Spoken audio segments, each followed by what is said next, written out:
नमस्कार साथियों, स्वागत अभिनंदन है आप सभी का आपके अपने YouTube channel Kedarnath classes Uttarakhand में। तो देखिएगा, रात के 9 बज चुके हैं और रोज़ाना 9 बजे आपके लिए मैं लेकर आता हूं उत्तराखंड का प्रैक्टिस सेट, जिसमें मैं कुल 40 प्रश्न कराता हूं और साथ ही साथ 30 से 40 क्वेश्चन में एक्स्ट्रा बता के चलता हूँ। इस क्लास में मेन फोकस आपके पुलिस भर्ती पे किया जा रहा है, लेकिन ये आपके लोअर पीसीएस और प्रवक्ता के लिए भी इंपॉर्टेंट होगी। 2-3 चीज़ और आपको जल्दी जल्दी बताना चाहता हूँ क्योंकि समय खराब ना हो। इस वीडियो में मैं एक्स्ट्रा क्वेश्चन जो बताता हूँ तो उसको कुछ बच्चे लिख नहीं पाते हैं, तो आपके लिए सीधे एक सॉल्यूशन है। आप टेलीग्राम ज्वाइन कीजिएगा, जिसका लिंक आपको डिस्क्रिप्शन में मिल जाएगा। उस टेलीग्राम पे आपको वो एक्स्ट्रा क्वेश्चन की फोटो प्लस ये जो मैं क्वेश्चन पेपर कराता हूँ इसकी पीडीएफ दोनों आपको वहाँ पे मिल जाएगी। आप उसको ज्वाइन कीजिएगा, उसमें आपका बेनिफिट ही होगा। और देखिएगा, मैंने पहले ही कहा था पुलिस की 105 दिन तक ज़बरदस्त हम क्लास चलाएंगे, तो जो भी नए स्टूडेंट हो वो चैनल को सब्सक्राइब अवश्य कर लें और टेलीग्राम को ज्वाइन जरूर कर लें, क्योंकि वहीं पर सारा कुछ आपको मिलेगा। जो भी पीडीएफ होगी, नोट्स होंगे, सब कुछ वहीं पे मिलेगा। और 105 दिन तक हम बहुत बेहतरीन वाली क्लास आपके लिए चलाएंगे। और मैं आशा और उम्मीद करता हूँ और कामना करता हूँ कि आप सभी का सिलेक्शन सुनिश्चित हो जाए। चलिएगा, वीडियो की शुरुआत करते हैं। आज की वीडियो का पहला प्रश्न है, कोशित के ब्राह्मण में देखिएगा, ये कुछ ब्राह्मण ग्रंथ होते थे, मतलब जो हमारे वेद हैं उनके उपवेद होते थे, जैसे कोशित के ब्राह्मण, शतपथ ब्राह्मण, आपने उनके बारे में सुना जरूर होगा। तो अगर हम बात करें कोशित के ब्राह्मण बद्रिकाश्रम में किसका निवास बताया जाता था, तो ये बताया जाता बाघ देवी का। ऑप्शन डी हमारा एकदम करेक्ट हो जाएगा। अगला प्रश्न है हमारा, भोटिया जनजाति में घबला देवता का संबंध किससे है। तो घबला देवता की अगर हम बात करें भोटिया जनजाति में, तो जो आपके संपत्ति या व्यापार के देवता होते थे उन्हें कहा जाता था घबला देवता। ऑप्शन बी हमारा एकदम करेक्ट हो जाएगा। ऑप्शन बी हमारा सही है। ऑप्शन बी हमारा सही है। अगला प्रश्न है हमारा, खुड़बड़ा युद्ध के बारे में विशेष जानकारी कहाँ से मिलती है, यानी किस पुस्तक से जानकारी मिलती है। तो ये मिलती है आपकी वैली ऑफ दून से। Valley of Doon, option B हमारा करेक्ट हो जाएगा। देखिए, अगर हम बात करें, थोड़ा सा मैं आपको जानकारी देना चाहता हूँ। 5 हमारी जनजाति हैं, उनके बारे में धीरे धीरे आपको पढ़ाते रहता हूँ। आज मैं भोटिया जनजाति के बारे में बात करूंगा। और मैं 2-3 चीज़ और बता दूं, जो पुलिस की स्पेशल तैयारी कर रहे हैं, 2 क्लास और मैं जल्दी स्टार्ट करूंगा। एक मॉर्निंग में आया करेगी सुबह को 5 या 6 बजे, जिसमें सुपर फास्ट रिवीजन होगा परीक्षा माणी का, जिसमें रोजाना हम एक चैप्टर लेंगे। वो मैं आपको टेलीग्राम पे बताऊंगा कि कल इस चैप्टर का टेस्ट होगा। रोजाना लगभग 10 मिनट में आपके 50 से 60 क्वेश्चन में सुपर रिवीजन करूंगा परीक्षा माणी का। उसके बाद एक ये 9 बजे वाली क्लास आ रही है और एक क्लास में और स्टार्ट करूंगा, जिसमें शुरुआत में हम उत्तराखंड के 8 जिले निपटाएंगे। मैं टेलीग्राम पे आपको टॉपिक बताऊंगा कि आज पौड़ी गढ़वाल जिला होगा या आज चमोली जिला होगा। उसके एक दिन पहले मैं नोट्स दे दूंगा। जैसे आज मैंने नोट्स दिया आपको पौड़ी गढ़वाल के, आपको आज पढ़ना है और कल को इसी पौड़ी गढ़वाल का टेस्ट होगा हमारे यूट्यूब चैनल पे। तो 3 क्लास हम चलाएंगे उत्तराखंड के लिए मेनली, और जीएस वगैरह के लिए मैं समय समय पर आपको बताता रहूँगा किस किस तरीके से आपको पढ़ना है। तो देखिएगा, खुड़बुड़ा युद्ध के बारे में विशेष जानकारी हमें मिलती है वैली ऑफ दून से। खुड़बुड़ा का मैदान पड़ता है देहरादून में। यहाँ पे युद्ध हुआ था 1804 ईस्वी में पवार वंश के राजा प्रघुमन शाह और गोरखाओं के मध्य, और यहीं से फिर गोरखा काल प्रारंभ हो जाता है गढ़वाल क्षेत्र में भी। देखिएगा, भोटिया जनजाति की मैं थोड़े आपको बताना चाह रहा था। यहाँ से भोटिया जनजाति की अगर हम बात करते हैं, तो भोटिया जनजाति से कुछ फैक्ट है महत्वपूर्ण, उन्हें याद करिएगा। देखिएगा, भोटिया जनजाति को अर्धघुमंतु कहा जाता है। अर्धघुमंतु कहा जाता है ऋतु प्रवास के कारण। सर्दियों के समय ये क्या करते हैं, एक तरीके से अपने स्थान बदल लेते हैं चारागाह की तलाश में, क्योंकि ये पशुपालन करते हैं। तो समय समय पर जैसे मौसम बदलते हैं ये अपना स्थान भी बदलते रहते हैं। किरात वंशी ने कहा जाता है उत्तराखंड की सबसे प्राचीन जनजाति है ये। प्रजाति पूछेंगे तो कोल और जनजाति पूछेंगे तो भोटिया।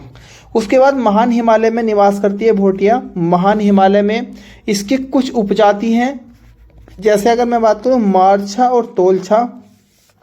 उसके बाद जोहारी, सोका, दरमिया, चौदासी, बियासी, जाड़ और जेठरा, इनके आवास से क्वेश्चन आ जाता है इनके। देखिएगा, इनके 2 तरह के आवास होते हैं। एक होते हैं शीतकालीन आवास। इनके शीतकालीन आवास को कहा जाता है मुनसा। शीतकालीन आवास को कहा जाता है मुनसा। और ग्रीष्मकालीन आवास को कहा जाता है मैथ। ये मोस्ट इंपोर्टेंट क्वेश्चन है, बहुत बार पेपर में आते हैं। इनकी अगर हम बात करें तो देखिएगा, जो भोटिया लोग होते हैं, भोटिया का जो धर्म होता है वो हिंदू धर्म होता है, लेकिन भोटिया में एक प्रजाति है जिसका नाम है जाड़। ये जाड़ प्रजाति उत्तरकाशी में निवास करती है और इसका बौद्ध धर्म है। ये बौद्ध धर्म अपनाएगी। भोटिया का नॉर्मल क्या होगा, हिंदू धर्म, लेकिन भोटिया की जो उपजाति है जाड़, ये मेनली क्या मानते हैं, बौद्ध धर्म को मानते हैं। अगला प्रश्न है हमारा, रिचर्ड सेंटर बॉब बेकर पुस्तक के लेखक कौन है? तो इसके लेखक है सुंदरलाल बहुगुणा जी। इनके बारे में पिछले प्रतिशत में मैंने आपको बता दिया है, आप उस वीडियो को देखिएगा, आपको सारी जानकारी मिल जाएगी। ऑप्शन ए सही है। उसके बाद है फॉरेस्ट ग्रीन कमेटी या फॉरेस्ट ग्रीवेंस कमेटी भी हम इसको बोल देते हैं। तो इस कमेटी का गठन किस वर्ष किया गया था? तो बच्चों इसका गठन किया गया था 13 अप्रैल 2021 को। ऑप्शन ए सही है। एक बार प्लीज आप सभी अपने फिजिकल में कितना स्कोर है वो कमेंट बॉक्स में कमेंट कीजिएगा, और आप किस जिले से हैं वो भी, फिजिकल स्कोर और अपना जिला दोनों एक साथ कमेंट करने हैं। अगला प्रश्न है हमारा, गिलोगी जल विद्युत परियोजना की शुरुआत कब हुई थी? तो देखिएगा बच्चों, गिलोगी जल विद्युत परियोजना की शुरुआत 1909 में हुई थी। अगर मैं गिलोगी जल विद्युत परियोजना की बात करता हूँ तो इससे बहुत सारे क्वेश्चन आते हैं इंपोर्टेंट, उन्हें हम देखेंगे। देखिए, गिलोगी जल विद्युत परियोजना,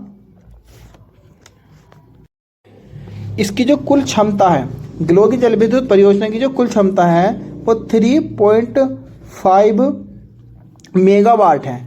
उसके बाद अगर हम बात करें कहाँ पे है, तो देखिएगा मसूरी और देहरादून मार्ग पे कयारकुली और भट्टा गांव पड़ते हैं, उसी जगह पे ये परियोजना स्थित है। इससे और महत्वपूर्ण क्वेश्चन मैं आपको बताता हूँ। देखिएगा, गिलोगी जल विद्युत परियोजना की अगर मैं बात करता हूँ तो पूरे भारत में इसको दूसरे विद्युत संयंत्र का दर्जा प्राप्त है, भारत में दूसरे। लेकिन अगर मैं बात कर दूँ उत्तर भारत में, जो हमारा उत्तर भारत वाला हिस्सा है, उत्तर भारत की अगर हम बात करेंगे तो उत्तर भारत का ये पहला जल विद्युत संयंत्र है।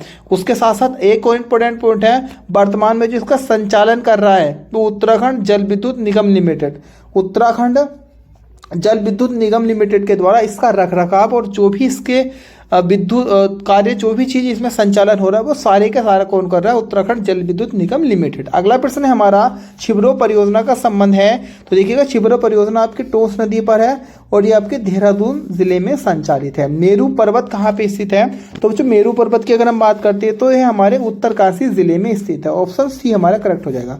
उत्तरकाशी की स्थापना बच्चों 1960 में हुई थी। उत्तरकाशी उत्तराखंड का सबसे उत्तरी जिला है, याद रखिएगा, राज्य का सबसे उत्तरी जिला उत्तरकाशी, सबसे दक्षिणी जिला उधम सिंह नगर, सबसे पूर्वी जिला देहरादून, सबसे पूर्वी जिला आपका पिथौरागढ़ और सबसे पश्चिमी जिला आपका देहरादून आ जाता है।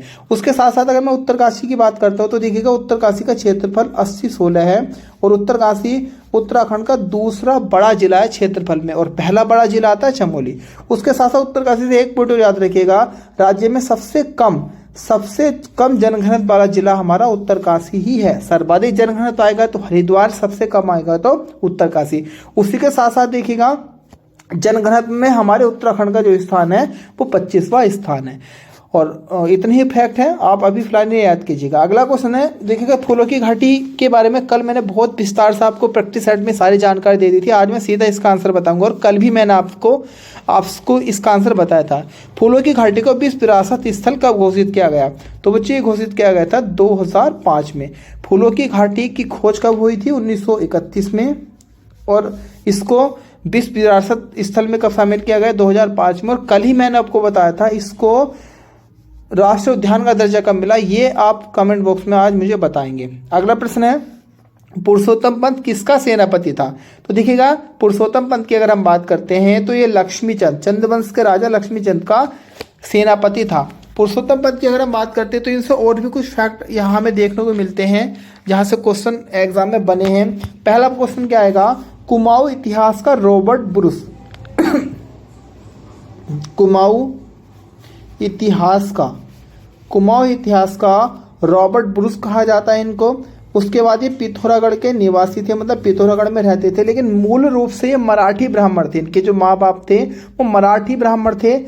उसके साथ साथ एक क्वेश्चन और बनता पेपर में कि इनका युद्ध कैसे हो गया, इनका किस युद्ध में इनकी मृत्यु हुई थी?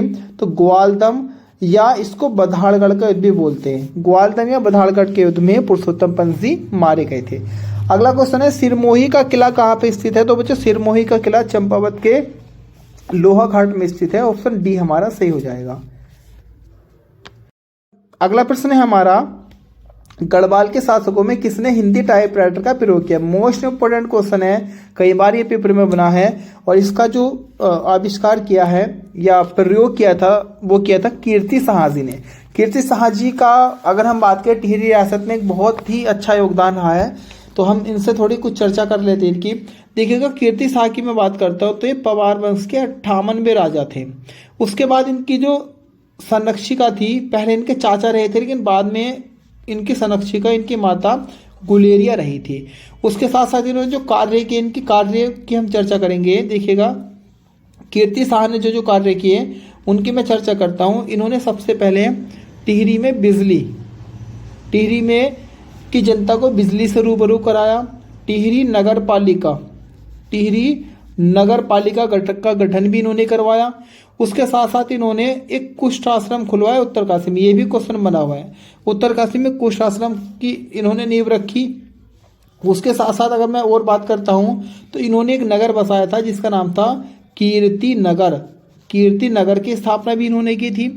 टिहरी के जो किसान थे उनके कल्याण हेतु इन्होंने कृषि बैंक की भी स्थापना की थी। टिहरी वैधशाला का निर्माण भी करवाया और वहाँ पे 2 बड़ी दूरबीन इन्होंने लगवाई थी। हजूर कोट की स्थापना इन्होंने करवाई और टिहरी घंटाघर भी इन्होंने बनवाया था। इनकी कुछ उपाधियां हैं उनको आप सुन लीजिएगा। बाकी आप अगर स्पीड है थोड़ी नहीं लिख पा रहे हैं तो टेलीग्राम ज्वाइन करेंगे और व्हाट्सएप ग्रुप में जुड़ेंगे, दोनों के लिंक मिलेंगे आपको। अब वहाँ से भी जो हमारी PDF है उसको देख सकते हैं। इनकी कुछ उपाधि थी companion of India, night commander, sir KCSI, commander of state India. ये सारी की सारी उपाधि इन्हीं की थी। अगला प्रश्न है हमारा पटवारी पद का सृजन कमिश्नर ट्रेल द्वारा कब किया गया था? तो देखिएगा बच्चों ये किया गया था आपका वर्ष 1819 में। ऑप्शन सी करेक्ट हो जाएगा। आज मैंने उत्तराखंड के कुछ इतिहास की मैंने अभी PDF दोपहर अपलोड की थी। बहुत अच्छे तरीके से नोट्स बने हुए, जैसे मैंने आपसे वादा किया था मैं लगातार नोट्स आपको दे रहा हूँ। चंद्रवंश से पहले जितना भी इतिहास है वो मैंने सारे का सारा अपलोड कर दिया टेलीग्राम ग्रुप में और व्हाट्सअप जो हमारा ग्रुप है वहाँ पे। अगला प्रश्न है हमारा अशांति देव राजवंश का अंतिम शासक कौन था? तो अशांति देव वंश का जो अंतिम राजा था वो था ब्रह्मदेव। इस ब्रह्मदेव को बीरम देव के नाम से भी जानते हैं। अगला प्रश्न है कार्तिकेयपुर राजवंश में गिरिद्वारों की जो रक्षा करने वाले रक्षक वो क्या कहलाते थे? तो बच्चों वो कहलाते थे आपके, ऑप्शन हमारा करेक्ट हो जाएगा डी, घटपाल उन्हें बोला जाता था। देखिए अगर मैं बात करूं प्रांतपाल के बारे में तो जो सीमा होती थी, जैसे कार्तिकेयपुर राजवंश था, इस राजवंश की जो सीमा होती थी, इस सीमाओं की सुरक्षा करने वाले को कहा जाता था प्रांतपाल। बर्मपाल कहा जाता था जो सीमावर्ती हैं, इन सीमावर्ती जो मार्ग थे उन सीमावर्ती मार्गों से कौन कौन व्यक्ति आ रहे हैं उनके ऊपर जो निगरानी रखता था वो रखता था बर्मपाल। नरपति की हम बात करें तो जो नदी घाट होते थे, नदी घाटों में जैसे नदियाँ हो गई, इन नदी घाटों में जो आवागमन थी, जो जनता आती थी जाती थी, तो उनकी सुविधा, उन्हें किसी तरीके का कोई कष्ट ना हो, वो सारी जिम्मेदारी नरपति के ऊपर थी। प्लस कर वसूलने की जिम्मेदारी नरपति के ऊपर होती थी। संदिग्ध व्यक्ति की कोई गतिविधि होती थी तो उनकी छानबीन कराने की जिम्मेदारी भी नरपति की होती थी। घटपाल का मैंने आपको बता ही दिया है। अगला प्रश्न है पुरा साहित्य ग्रंथों में मुंड सबर जाति के नाम से किनका वर्णन मिलता है? तो देखिएगा पुरा साहित्य ग्रंथों में मुंड और सबर के नाम से जाना जाता है कोल को। कोल की अगर मैं बात करूं उत्तराखंड की प्रथम प्रजाति है। अगर जनजाति तो भोटिया, लेकिन प्रजाति अगर पूछेगा तो पहली है कोल। उत्तराखंड का प्रथम निर्जातीय समूह भी कोल को कहा गया है। कोलों का मुख्य व्यवसाय कृषि था। ये देखने में क्रूप भद्दे हुआ करते थे, बहुत डरावने। उसी के साथ साथ ये लिंग पूजा और नाग पूजा भी किया करते थे। अगला क्वेश्चन है कुमाऊं परिषद की द्वितीय बैठक की अध्यक्षता किसने की थी? तो देखिएगा कुमाऊं परिषद की दूसरी बैठक की तो अध्यक्षता की थी वो की थी तारातत गेरोला जी ने। ऑप्शन डी हमारा करेक्ट हो जाएगा। सल्ट में प्रतिवर्ष शहीद स्मृति दिवस कब मनाया जाता है? तो देखिएगा कई क्रांतिकारी शहीद हुए थे इस घटना में, सल्ट कांड के नाम से इसे जाना जाता है। ऑप्शन अगर हम बात करें इस प्रश्न की तो ऑप्शन डी हमारा करेक्ट हो जाएगा। सल्ट में प्रतिवर्ष शहीद स्मृति दिवस मनाया जाता है हमारा 5 सितंबर को। कुमाऊं का बारदोली बोलते हैं सल्ट को, ये भी याद रखेंगे। और गढ़वाल का बारदोली कहा जाता है गुजड़ूगढ़ को। सुमन दिवस सर्वप्रथम किस वर्ष मनाया गया है? तो श्रीदेव सुमन जी की अगर हम बात करें तो उन्हीं की याद में उनके जन्म दिवस, उनकी मृत्यु के 2 वर्ष बाद मनाया गया था सुमन दिवस 1946 में। 1944 में इनका निधन हुआ था। 84 दिन के अनशन के बाद 1946 में मनाया जाना प्रारंभ हुआ था सुमन दिवस। ऑप्शन डी हमारा करेक्ट हो जाएगा। अगला प्रश्न है 1938 में पृथक राज्य की मांग हेतु दिल्ली में किसने गणदेश सेवा संघ की स्थापना की थी?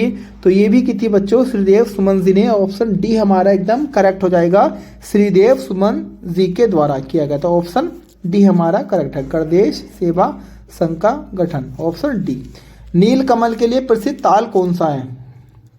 नील कमल की अगर हम बात करते हैं बच्चों तो नील कमल के लिए प्रसिद्ध ताल है हमारा बासुकी ताल। बासुकी ताल ऑप्शन ए हमारा करेक्ट हो जाएगा।